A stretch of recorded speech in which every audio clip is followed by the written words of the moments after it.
And now let's talk about Russia and the shake-up in their defense ministry. President Vladimir Putin has picked a new defense minister. His wartime general Sergei Shoigu is on his way out. He is being replaced by an economist. An economist will be Russia's next defense minister, and this switch has taken everyone by surprise. Why would Putin dump his longtime ally and choose an economist to lead the Russian military, that too in the middle of a war? Shoigu was a trusted teammate of Putin. He served as defense minister for 12 years. He's also believed to be quite close to Putin. They've often been seen together on fishing trips in Siberia. Last year, this minister faced a mutiny. Wagner chief Yevgeny Prigozhin and his troops rebelled against the military. Putin sided with the defense minister, with Shoigu. Some would say that he even protected him, and today Putin has demoted the same man. In his new role, he will lead Russia's Security Council. His powers will be significantly curtailed. He won't be among the top decision makers. This shift is expected to happen in the next few days. The Kremlin has issued a statement. Putin believes it is time for Russia's defense ministry to try some new ideas. It is very important to integrate the economy of the security sector to the economy of the whole country. Integrate so that it is in accordance with the dynamic of the current time. And the second, which is important to mention, is that today the one who is more open to innovation and the quickest implementation wins on the battlefield. Well, that's the official explanation. But there is more to this move. Let's tell you about some theories that are floating around. The first one is about Shoigu and his track record at the defense ministry. Apparently, there were many corruption charges. Last month, a scandal broke out. One of Shoigu's deputies was arrested. His name is Timur Ivanov. He's believed to be a confidant of Shoigu. Ivanov was accused of accepting bribes. In the defense ministry, he was in charge of giving lucrative contracts like construction projects and procurement deals. Reports say Ivanov misused his position. He took huge bribes to the tune of 1 billion rubles. That's almost $11 million. And these revelations put Shoigu in the spotlight. Of course, he denied any wrongdoing, but now he's lost his job as the defense minister.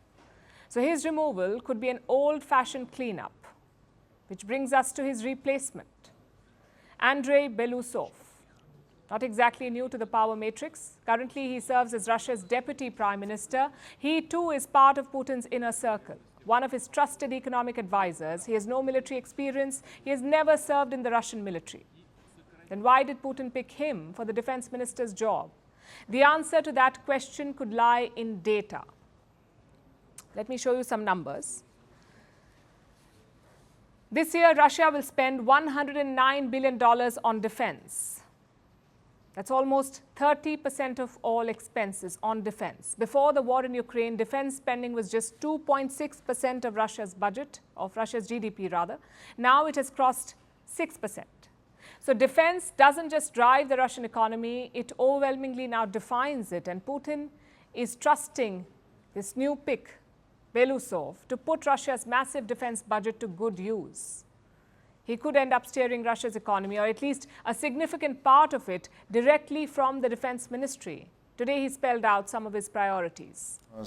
Indeed, the pay received by service personnel who take part in the special military operation in Ukraine and various allowances reached minimal amount of $2,200 a month. I think it's a mess when participants in the special military operation who come back on vacation are driven from civilian medical institutions to hospitals which are often simply overcrowded.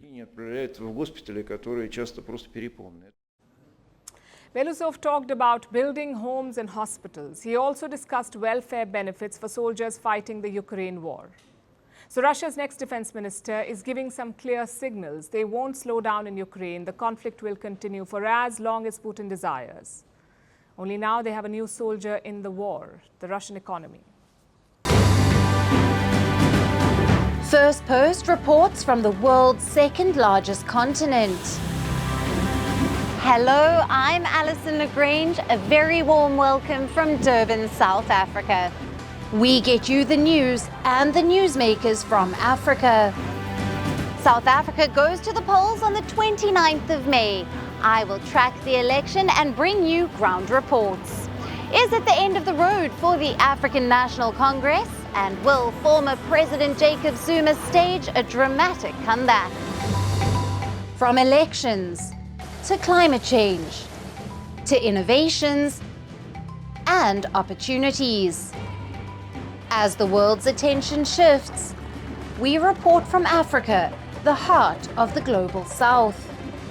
Join me every weekday live on Firstpost.